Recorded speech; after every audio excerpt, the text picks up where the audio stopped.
A form is a way for a web page to send information to a server. We don't let the web pages here on Khan Academy interact with servers for security reasons, so we don't teach forms here.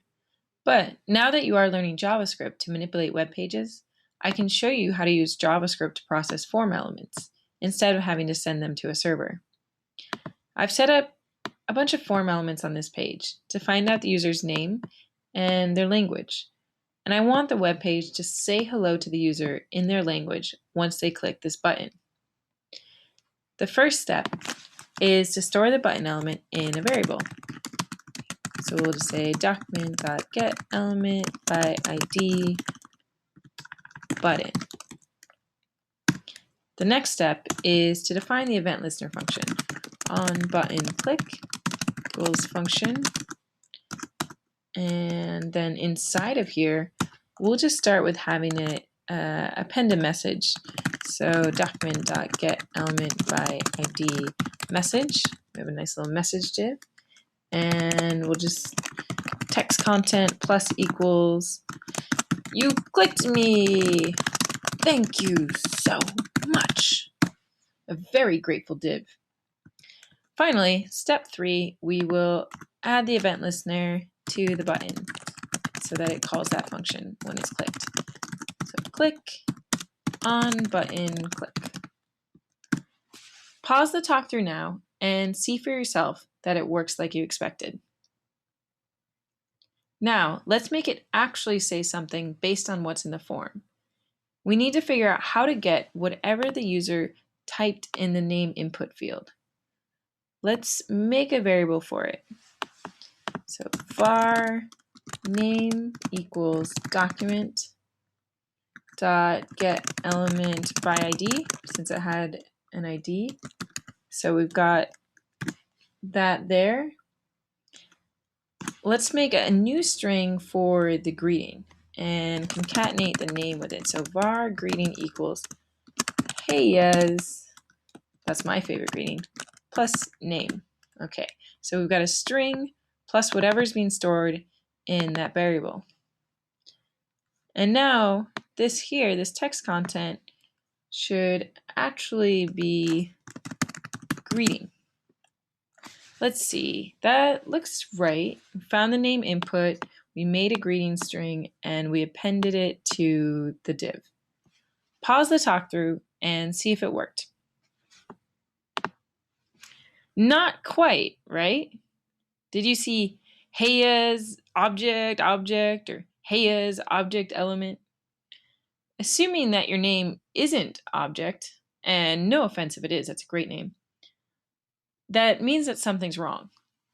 We expected to see whatever you typed in, but we saw object instead. That means that the name variable is pointing at an object, not the string we expected it to point at.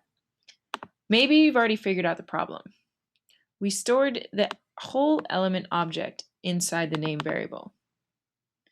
And the element object is a big object with lots of information about the element, all of its attributes, all of its methods.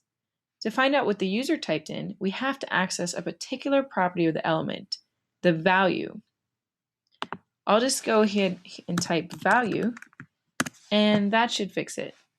Pause the talk through, try again. It worked, right? Now that's a common mistake to make, so look out for it. I want to show you one more common mistake. I'll take this line here and move it outside of the function. Now pause the talk through, type in the input, and press the button. If it broke the way it should, then you should have seen an empty string for your name. Have you figured out why? You have to think carefully about when each line of code is executed. In the current code, the browser loads a page and executes the JavaScript line by line. First, it stores the button element in a variable. Then, it stores the value of the input element in the variable. But it stores the value at the time that the page loads, which would be empty. Then it defines a function and assigns the event listener. When the listener is called, the name is still the same string as it was when the page loaded. So the listener never finds out the latest thing that the user typed. That's why this line of code has to be inside this event listener function so that it finds out the value at the time that the event happens. Let's add some code to look at the language value now to make sure you're really getting this. Inside the listener, I'll store the lang in a lang variable. Get my indenting better. Oh, look at this indenting. This is horrible. Let's just line these things up. Okay, so lang equals document.get element by ID lang.value. And you'll notice that I am naming my variables the same thing as my IDs, but that's just what I'm doing. You don't have to do that.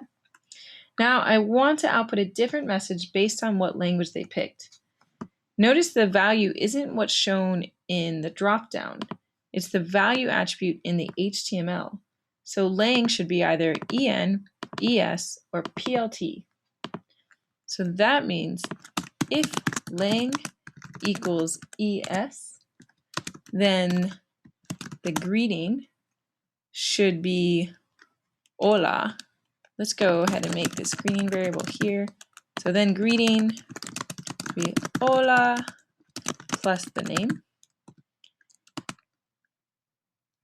And then if the lang equals plt, good old Pig Latin, the greeting should be hello A plus the name. And then we can just use an else for our English. Just move this in here. All right. Oh, and if you want a fun bonus challenge, try making a Pig Latin converter for names so that the entire greeting, including their name, gets translated. That'd be pretty neat. Now pause the talk through, enter your name, pick a different language, and try it out. Neat, huh? Now, there's a lot of stuff you can do with form inputs and a little JavaScript. Word games, number games, story makers. And if you do have a server outside of Khan Academy, you can use JavaScript to do pre-processing on form input before sending it to a server. There are also a lot more events you can listen to on forms, like key press and focus events. Just remember to look at the value of the inputs and to check that value at the right time. You'll get to practice that in the next challenge, which is a personal favorite of mine.